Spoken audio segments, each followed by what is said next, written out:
یہ محفل عطائے رسول ہند الولی معین ملت والدین نائب نبی فی الہند سرکار خواجہ غریب نواز معین الدین حسن چشتی سنجری ثم اجمیری رضی اللہ تبارک و تعالی عنہ کی یاد میں اللہ کے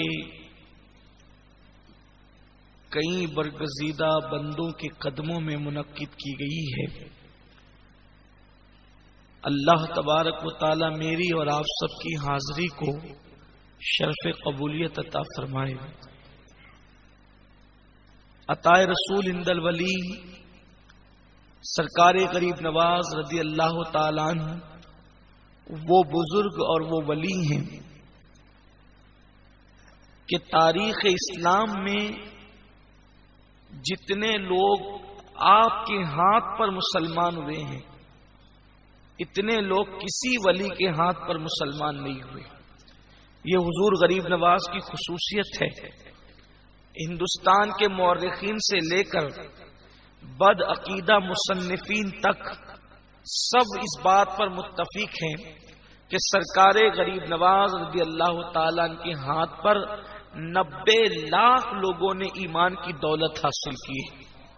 90 لاکھ لوگ آپ کے ہاتھوں پر ان لوگوں نے کلمہ پڑھا ہے، اور سرکار غریب نواز رضی اللہ تعالیٰ عنہ اس عظیم ہستی کا نام ہے کہ اللہ کے رسول صلی اللہ علیہ وآلہ وسلم کی قبر انور سے ان کو جو لقب ملا تھا وہ قطب المشائخ بحر و بر کا لقب ملا تھا، کہ وہ مشائخ جو بحر و بر کے قطب ہیں ان کے بھی قطب کا نام اگر کچھ ہے تو وہ معین الدین چشتی حسن سنجری ہے۔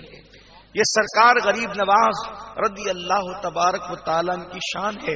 حضور غریب نواز رضی اللہ تعالیٰ سرکار غریب نواز کہتے ہیں غریبوں کو نوازنے والا، غریب نواز کہتے ہیں غریبوں کو نوازنے والا، اور غریب کے کئی معنی ہے جس میں سے 2 معنی بڑے مشہور ہیں۔ ایک معنی تو یہ ہے کہ اجنبیوں کو نوازنے والا، اس لیے کہ لوگ اپنوں کو نوازتے ہیں، اجنبی کو بہت کم نوازا جاتا ہے۔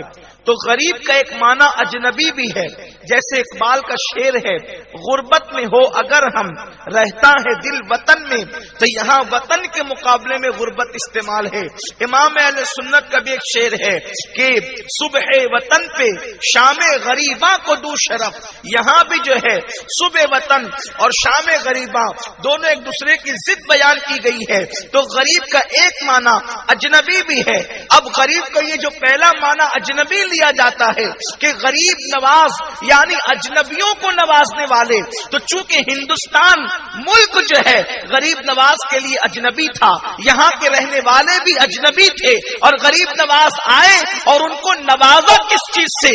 روزی روٹی سے تو ہر کوئی نواز سکتا ہے، کپڑے اور مکان تو ہر کوئی تقسیم کر سکتا ہے۔ غریب نواز نے اس نعمت سے ان اجنبیوں کو نوازا جو نعمت کوئی نہیں دے سکتا تھا، وہ نعمت ہے ایمان کی نعمت۔ 90 لاکھ کو غریب نواز نے ایمان کی نعمت عطا فرمائی، تو یہ بھی نوازنا ہے۔